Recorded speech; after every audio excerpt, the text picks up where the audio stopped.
magkaibigan. Nagkaibigan. Yan ang love story ni Marisa at Warren. 2006 nang maging officially in a relationship ang status nila. So yung dumating nga nung time na hindi na kami nagkakayos ng girlfriend ko, siya yung gusto kong kausap palagi. Eh yung time na yun, medyo nahuhulog na rin yung loob ko. Kahit magkaibigan pala. At pagkatapos ng 3 taon, ang kanilang pagmamahalan nauwi sa kasalan. Wala nang naging ikasal kami, yung pagiging responsible niya, parang mas dumoble pa. Naging triple naman siya nung nagkaroon kami ng anak kasi very good provider siya. Tapos kung meron siyang spare time, talagang binibigyan niya sa amin ang anak niya. Dahil sa pagiging responsabling asawa at ama, meron akong inihandang regalo para kay Warren. Siyempre, para na rin kay Marisa. For surprise, isang bonggang salon treatment. Gagawin natin sa hair mo, ititrim natin and then lagyan natin ng container flake.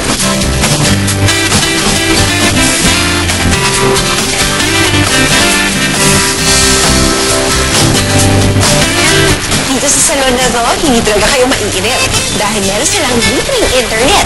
At kung wala kayong repeat na gadget, pwede kayong manghiram ng iPad. Sa bawat station, meron yan. At pwede na kayong mag-connect sa Facebook at mag-update ng status sa Twitter. O, diba? Steve.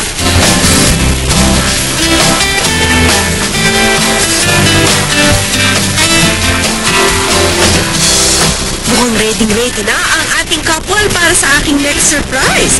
Dito sa gayuma ni Maria, isang romantic lunch date ang inihanda ko para sa kanila.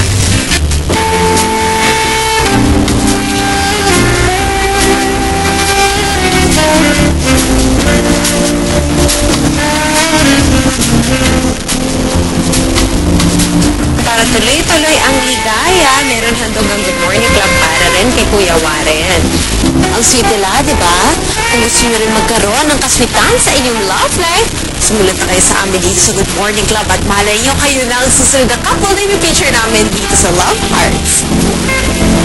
Ang pangalang trusted na may hatid sa inyo, Freedom Spa, Robot.